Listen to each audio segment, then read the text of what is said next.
जिंदगी वो दरिया है जिसकी तेज लहरों में आदमी को बहना है। आने जाने वाले सब मौसमों में रहना है, मौसमों में रहना है। वक्त की हथेली पर आसमान ने जो लिखा तारना नगर चाहे फिर भी टल नहीं सकता।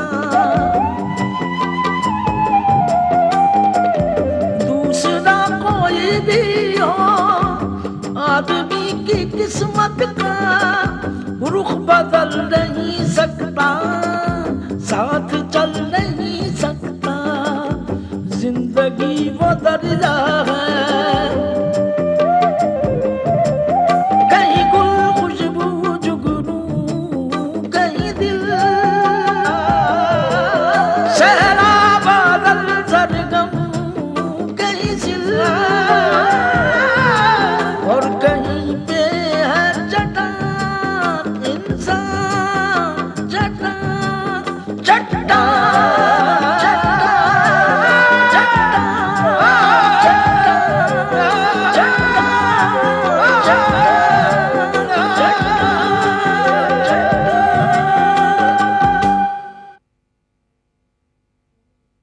मैंने डांस छोड़ देने का फैसला कर लिया सिमरन। आप तो बड़ी कमजोर निकली, थोड़ा सा भी प्रेशर नहीं बर्दाश्त कर सके? नहीं नहीं नहीं नहीं नहीं, जवान बच्चा है, शेर बच्चा है, उसको कुछ नहीं हो सकता। इंतकाल हो गया। क्या क्या कह रही है तुम? माँ चुप चुप बोल माँ। वो मिलिटेंट्स की क्रॉस फायरिंग में मारा गया। गुलिया, मेरे यहाँ खुशी के दिन तो हमने एक साथ गुजारा, कितना बदनसीब हूं मैं, तेरे दुख में मैं शामिल नहीं हो पाया। मुझे काबुल के लिए 2 टिकट चाहिए ऑन एनी अर्लीस्ट फ्लाइट। जी हाँ, जी हाँ, गुल मोहम्मद खान, उनके साथ मैं जाऊंगा। फैसला मत छोड़ना है, तेरा दूसरा बेटा है फैसल, उसकी जिम्मेदारी है। विशाल, मैं एक बात पूछूं, तुम बुरा तो नहीं मानोगे? पूछो। क्या ऐसा नहीं हो सकता कि गुल चाचा के साथ कोई और चला जाए, उनका कोई रिश्तेदार? मैं समझा नहीं, तुम कहना क्या चाहती हो? यही कि अफगानिस्तान में हालात बहुत बिगड़े हुए हैं, वहाँ अमन और शांति खत्म हो चुकी है। न्यूज़ बुलेटिन मत सुनाओ, सब जानते हैं, मैं भी जानता हूँ। अगर तुम सब जानते हो तो ऐसी खतरनाक जगह पे क्यों जाना चाहते हो? वहाँ किसी की जिंदगी का भरोसा नहीं। आरती घबराओ नहीं, मुझे कुछ नहीं होगा। मैं तुम्हें नहीं जाने दूंगी। आरती प्लीज, मेरा जाना बहुत जरूरी है, ये बाबूजी का आदेश है। और अहमद मेरा सबसे प्यारा दोस्त था। तुम चाहती हो कि मैं अपने दोस्त के आखिरी क्रियाक्रम में शामिल नहीं हूं? तुम्हारे बाबूजी और तुम्हारे दोस्त, यही तुम्हारे लिए इम्पोर्टेंट है। मैं तो कुछ भी नहीं। मैं जो कहती हूँ तुम्हारी नजर में उसकी कोई अहमियत नहीं। तुम्हारी इन बेवकूफों जैसी बातों की मेरी नजर में कोई अहमियत नहीं है। पति की चिंता करना बेवकूफी है क्या? तो क्या डर के मारे घर में बैठा रहूं, बाबूजी का आदेश ठुकराऊं, अपने दोस्त के जनाजे को कंधा नहीं दूं, सिर्फ इसलिए क्योंकि मेरी बीवी डरती है कि मुझे कहीं गोली ना लग जाए? मेरे डर के पीछे मेरे जो जज्बात हैं उनकी कोई कदर है तुम्हें? अगर तुम्हें नजर आती ना तो तुम उनकी कदर करते।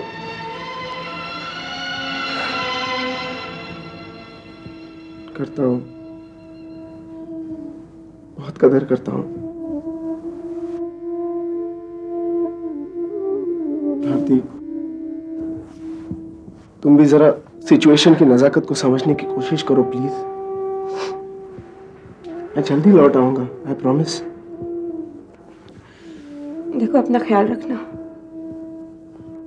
वहां जाते ही मुझे फोन कर देना। करूंगा।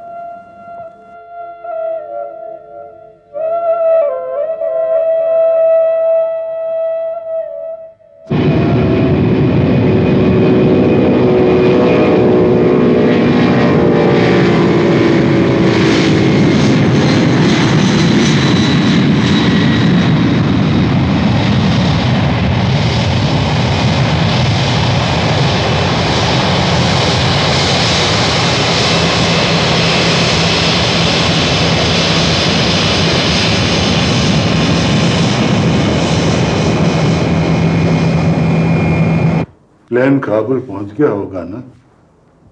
इतनी जल्दी कैसे पहुंचेगा? अभी अभी तो गए हैं। तुमने कहा था ना गुले से कि जाते ही मुझे फोन करे। जी हाँ, मैंने दोनों से कह दिया था। टेलीफोन यहाँ ला कर रख दे। टेलीफोन यहाँ ले जी। नहीं, बिल्कुल नहीं। आप चुपचाप यहाँ लेटे रहिए, वरना मैं डॉक्टर आलम को बुला लूंगी। तुझे नहीं मालूम, अहमद जब पैदा हुआ था ना, तो मेरे गुल्ले ने अपने बेटे के लिए क्या क्या सपने देखे थे। उसके दिल में अपने बेटे के लिए क्या क्या अरमान थे। और जैसे जैसे अहमद बड़ा होता गया, वैसे वैसे गुले के दिल में अपने बेटे के लिए और बड़े बड़े सपने आए और बड़े बड़े अरमान हुए। और आज जानती हूँ, धीरज रखिए। जो कुछ हमारी बस में नहीं है, उसे हम पा भी कैसे सकते हैं? सब्र के सिवा और हम क्या कर सकते हैं? अरे हम तो सब्र कर लेंगे, लेकिन उस बाप का क्या होगा? इसके कंधे पर उसके बेटे का जनाजा उठेगा। क्या होगा? गुले का क्या होगा?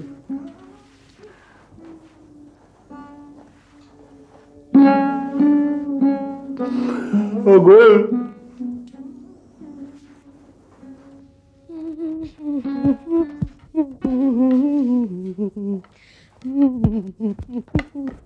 भाभी चलो टेनिस खेलते हैं। मुझे नहीं खेलना, मेरा मूड नहीं। आपका तो कभी भी मूड नहीं रहता है, सोचो बोर्ड। चलो ना भाभी। सिमरन प्लीज, मुझे अकेला छोड़ दो। Something is seriously wrong. क्या बात है, बताओ ना भाभी। अरे आप तो रो रही हैं, क्या हुआ भाभी? बताइए ना, शायद मैं आपकी मदद कर सकूं। कोई मेरी मदद नहीं कर सकता। मैं भी नहीं। नहीं। शायद आपका दर्द बांट सकूं। सिमरन, जब से तुम्हारे भैया अफगानिस्तान गए, मैंने एक पल के लिए भी चैन की सांस नहीं ली है। मेरा दिल हर वक्त डर के मारे कांपता रहता है। डर? इसमें डरने की क्या बात है भाभी? सिमरन, अफगानिस्तान की हालत इस कदर खराब है कि वहां हर आदमी अपनी जान हथेली पे लिए फिरता है। भाभी, आप भगवान पे विश्वास करती हैं? करती हूँ, उन्हीं के भरोसे तो मैंने उनको भेजा है। लेकिन जब तक वो वापस नहीं आ जाते, मेरे दिल की हालत ठीक नहीं होने वाली। भैया को कुछ नहीं होगा, वो सही सलामत वापस आ जाएंगे। काश बाबूजी और माँ जी ने किसी और को भेज दिया होता उनकी जगह। मैंने विशाल से भी बहुत मिन्नतें की थी कि वो कोई बहाना बना दे, लेकिन उन्होंने मेरी एक न सुनी। इसलिए नहीं सुनी बहू, क्योंकि अपने बाबूजी की बात मानना उसके लिए ज्यादा जरूरी है।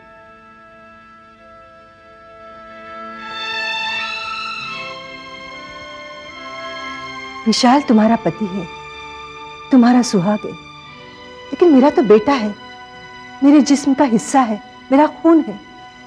फिर भी मैंने उसे मौत के मुंह में भेज दिया। आपने क्यों भेजा माँ जी? यही तो मैं पूछना चाहती हूँ। क्या आपको डर नहीं लगा? भगवान न करे अगर उन्हें कुछ हो जाए तो। तुम अपने प्यार का बहुत ढिंढोरा पीटती हो बहू। तुम्हारे प्यार की तकलीफ मेरी ममता के दर्द से ज्यादा नहीं हो सकती। फिर भी मैं खामोशी से उसके लिए प्रार्थना करती हूँ कि वो सुरक्षित रहे। लेकिन अगर आपने किसी और को भेज दिया होता तो क्या फर्क पड़ जाता माँ जी? तुम बार बार यही दोहराती हो बहू, क्योंकि तुम दोस्ती के रिश्ते की नजाकत को नहीं समझती हो। विशाल में तुम्हें सिर्फ अपना पति दिखाई देता है। तुम ये नहीं जानती हो कि वो किसी का बेटा है, किसी का दोस्त है, किसी के दुख सुख का सहारा भी है। माँ जी, आप मेरी बात बहुत सुन ली तुम्हारी बात। विशाल के लिए चिंतित हो तो उसके लिए प्रार्थना करो। इस तरह हर वक्त बड़ों की बुराई करने और रोने धोने से तुम्हें भी तकलीफ होगी और हमें भी।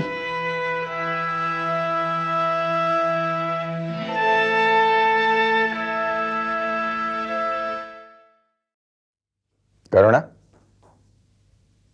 तुम कहीं बाहर जा रही हो? हाँ। कहाँ? शॉपिंग? क्या ये बताना जरूरी है? मैं 1 घंटे के लिए बाहर जा रही हूँ, तुम्हारे लिए इतना जान लेना काफी है। तुम अपने भाई के घर जा रही हो ना? हाँ, और आज तुम मुझे रोकोगे नहीं। क्यों नहीं रोकूंगा? क्योंकि मैं समझती हूँ तुम में अब भी थोड़ी सी इंसानियत जिंदा है। भाई जी बहुत बीमार है, मुझे तो अच्छा लगेगा अगर तुम भी मेरे साथ चलो। अगर तुम समझती हो कि हम उनको मिल जाएंगे और वो हमें प्यार और इज्जत से मिलेंगे, तो तुम बहुत बड़ी गलती कर रही हो। तुम्हारा भाई एक ऐसा शख्स है जो अपनी आखिरी सांसें लेने तक अपना अहंकार नहीं छोड़ेगा। जलील हो जाओगी तुम करुणा, शमशेर रात तुम्हें जलील करके रख देगा। उन्हें जो मुनासिब लगता है वो करते हैं, मुझे जो अच्छा लगेगा मैं करूंगी। तुम भूल रही हो कि तुम दोनों की जिंदगी से जुड़ा हुआ एक इंसान और भी है, जिसका नाम है कमल चोपड़ा, और उसे क्या अच्छा लगता है ये जानना तुम्हारा फर्ज है। करुणा, तुम वहां नहीं जाओगी। कमल प्लीज, भाई जी बहुत बीमार हैं, मैं एक नजर उन्हें देख के लौट आऊंगी। मुझे जो कहना था मैंने कह दिया, अब फैसला करना तुम्हारे हाथ में। लेकिन इतना सोच लेना कि तुम्हारे फैसले का इस घर पर क्या असर होगा।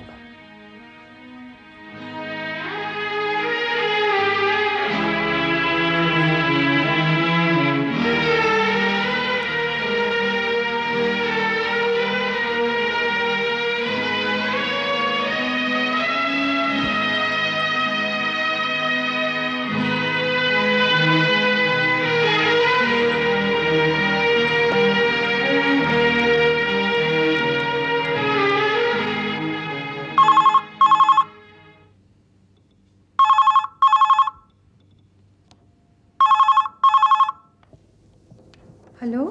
भाभी जी, मैं करुणा बोल रही हूँ। हेलो करुणा, कैसी हो? मैं ठीक हूँ, भाई जी कैसे हैं? पहले से तो ठीक है, लेकिन बेड रेस्ट अब भी चल रहा है। भाभी, ये अचानक उनकी तबीयत खराब हो कैसे गई? असल में उनके बहुत करीबी दोस्त गुल मोहम्मद के बेटे का अचानक देहांत हो गया। उस सदमे का असर तुम्हारे भैया पर बहुत गहरा पड़ा है। डॉक्टर ने चलने फिरने को भी मना कर रखा है। भाई जी भी कितने अजीब इंसान हैं, ऊपर से कितने कठोर दिखते हैं, एकदम निर्दयी, रूथलेस, लेकिन अंदर से बहुत खुशकिस्मत हैं वो लोग जिन्हें उनका प्यार नसीब होता है। कभी घर आना करुणा। अब तो जानती हैं मैं नहीं आ सकती भाभी, लेकिन आप भाई जी का ख्याल रखिएगा, मैं फिर फोन करूंगी। Okay, bye.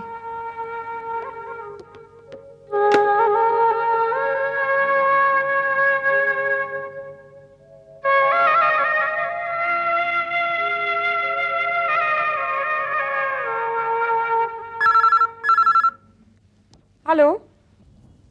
Hello hello Aarti, मैं बोल रहा हूँ। विशाल, कैसे हो तुम? मैं बिल्कुल ठीक हूँ आरती, मैं बिल्कुल ठीक हूँ। घर में सब कैसे हैं? और बाबूजी की तबीयत कैसी है? घर में सब ठीक है।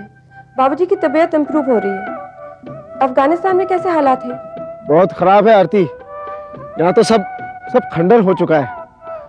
आरती, कभी भी कुछ भी हो जाता है।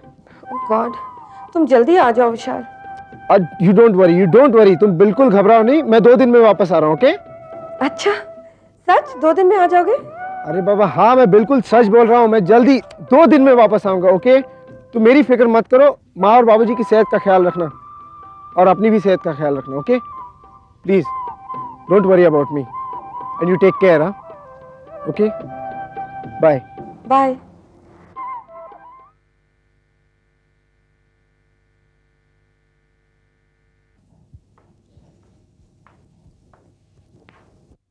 माँ जी, विशाल का फोन आया था। वो ठीक है। उन्होंने मुझे आपसे कहने के लिए कहा है कि आप बिल्कुल फिक्र ना करें। वो कब आ रहा है?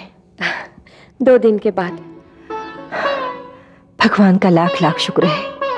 मैं अभी मंदिर जाके प्रसाद माँ चढ़ाती जी, हूँ। अरे ये क्या कर रही हो? मुझे माफ कर दीजिए। अच्छा भी माफ कर दिया। आपकी जगह अगर कोई और होता तो मुझे कभी माफ नहीं करता। मैंने जज्बात में आकर आपसे बहुत बहस की, बदतमीजी की, उसके लिए मैं शर्मिंदा हूँ। बड़े अगर अपने बच्चों की नादानियों को माफ नहीं करेंगे तो बच्चे समझदार कैसे होंगे? तुम अगर अपनी गलती पर शर्मिंदा हो तो आइंदा समझदारी से काम लोगी।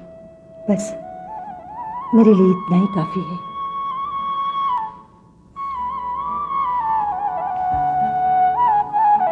आओ।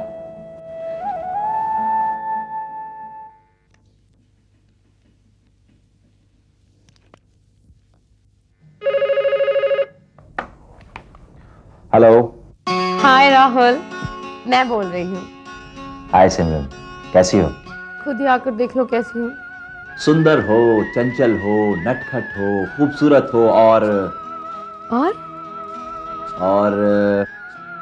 क्या? बोलो ना। मोटी हो। खबरदार, जो तुमने मुझे मोटी कहा मैं तुमसे बिल्कुल बात नहीं करूंगी। ओके ओके, मोटी नहीं कहूंगा। मोटी क्या? मेरा मतलब मोटी बिल्कुल नहीं कहूंगा। ओके? राहुल के बच्चे, तुम मुझे मिलो तो सही, मैं तुम्हें कच्चा खा जाऊंगी। फिर तो मिलना ही पड़ेगा। वही तो मैं कह रही हूँ कब से। कहाँ मिलेंगे? नहीं, आज नहीं मिल सकता, आज बहुत बिजी हूँ।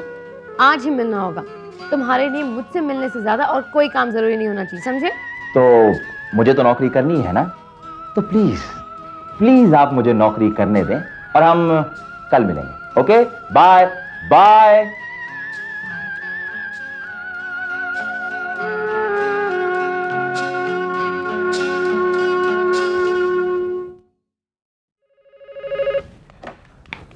हेलो। हाय राहुल। हाय। तो तुम मुझसे आज नहीं मिल सकते?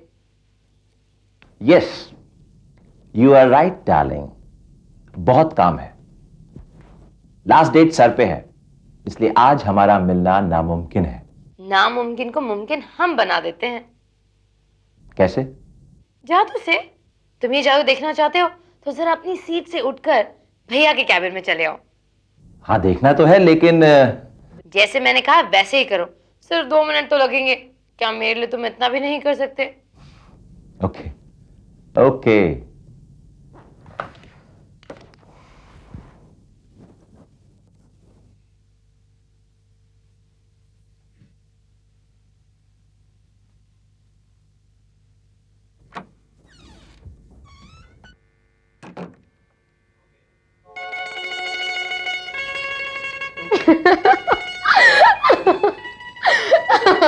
Look at your face. इतनी जोर से मत हंसो, कोई सुन लेगा तो रिपोर्ट कर देगा। क्या पागलपन है? ये पागलपन नहीं है, ये जादू है, जादू। मैंने तुम्हारे नामुमकिन को मुमकिन कर दिखाया ना। उठो, कैसे बैठी हो? ये मेरे भाई का टेबल है। लगता है तुम मेरी नौकरी छुड़वा कर ही रहोगी। मैं इतने दूर से तुमसे मिलने आई हूँ और तुम हो के बस नौकरी नौकरी किए जा रहे हो। क्या करूं? देखो, ना तो मैं कोई बिजनेसमैन हूं और ना ही किसी बिजनेसमैन का बेटा। मेरे लिए नौकरी बहुत इंपॉर्टेंट है। तुमसे मिलने का और कोई रास्ता नहीं था, इसलिए इतना रिस्क लेकर आ गई। अगर मुझे पता होता ना कि तुम मुझे इतना बोर करने वाले हो तो मैं यहाँ कभी नहीं आती। सॉरी। अच्छा, आप मुस्कुरा दो। यस यस, मुस्कुरा दो, मुस्कुरा दो। बाद में आना। I'm sorry।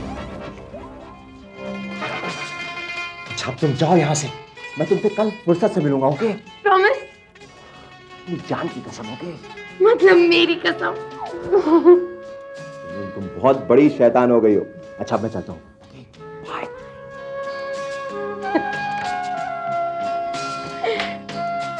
तुम राहुल से मिली थी? हाँ भाभी, हाँ, अभी इससे मिल के आ रही हूँ। उससे मिलने के बाद दुनिया एकदम सुंदर लगने लगी है। ऐसा महसूस होता है जैसे सपनों के हंस पे सवार हुए तमन्नाओं के आसमान पर उड़ती चली जा रही हूँ, उड़ती चली जा रही हूँ, उड़ती चली जा रही हूँ। तुम तो अच्छी खासी शायरी करने लग गई हो। भाभी, एक बात बताओ, तुम भी भैया से इसी तरह प्यार करती थी? क्या मतलब इसी तरह? मैं अब भी करती हूँ। Oh wow, भाभी, you're great. I love you for that. सिमरन, प्यार जिंदगी का सबसे बड़ा सुख है। उसके बिना जिंदगी अधूरी है, बेमतलब है। तुझे तो अपनी किस्मत पर नाज करना चाहिए कि तुझे राहुल जैसा साथी मिला है। भाभी, एक बात सच सच बता, तो आपको राहुल पसंद है? जितना उसके बारे में सुना है उसका कैरेक्टर अच्छा ही लगता है। मुझे तो पूरा विश्वास है कि वो अच्छा खासा शरीफ इंसान है। ओहो भाभी, यही तो सबसे बड़ा प्रॉब्लम है कि राहुल बुद्धू कुछ ज्यादा ही शरीफ है।